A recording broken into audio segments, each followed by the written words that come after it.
Praise the lord. హల్లెలూయా.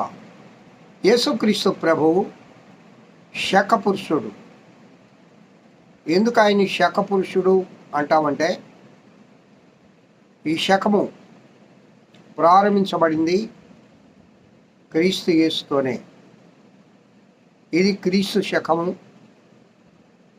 క్రీస్తు పూర్వం అనగా ఈ లోకంలో కాలములు రెండు భాగాలుగా విభజింపబడింది కూడా యేసుక్రీస్తు పుట్టుకతోనే. క్రీస్తు పుట్టుక అంత బలమైనది, అంత మహిమకరమైనది, అంత వాల్యుబుల్.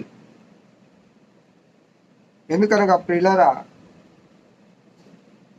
ఈ లోకంలో అనేక మంది పుట్టారు, గిట్టారు.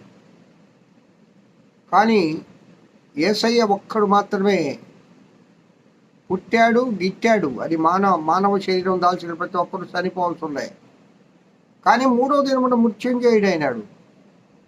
అందుకే ఆయన దేవుడు అంటాం, ఆయన జీవము కలిగిన దేవుడు అంటాం. అసలు ఆయన లోకానికి ఎందుకు వచ్చాడు?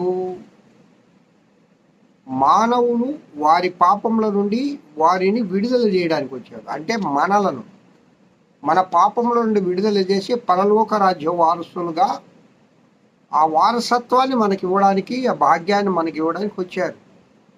కానీ క్రీస్తు ప్రభువుని అంగీకరించకపోతే, ఆయనే రాకపోతే మనమందరం నరక ప్రాప్తులమే. పరలోకానికి మార్గము యేసుక్రీస్తు వారే. I am the way, I am the truth అంటాడు ఆయన. నేనే మార్గమును, సత్యమును, జీవమును. ఆయన అంటాడండి ఆ మాట, ఐ ఆమ్ ద వే అంటాడు. కావున ప్రియ దేవుని బిడ్డలారా, శకపురుషుడైన యేసుక్రీస్తు నామమును మనం అనుదినము సన్నుతించాలి, మహిమపరచాలి, ఘనపరచాలి. నిజముగా ఆయన శకపురుషుడే.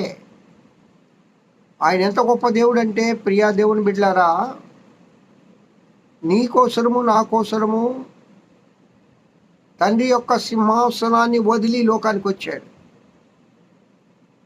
పరమప్రభు ఆయన, మహోన్నతుడు ఆయన, మహిమాన్వితుడు, పరిశుద్ధుడు, అతి పరిశుద్ధుడు. ఆయన లాంటి దేవుడు ఈ లోకంలో ఎవ్వరూ లేరు. ఆయనే గొప్ప దేవుడు, ఆయనే మహాదేవుడు, ఆయనే ఆయనే ఆయనే. కావున ప్రియులారా,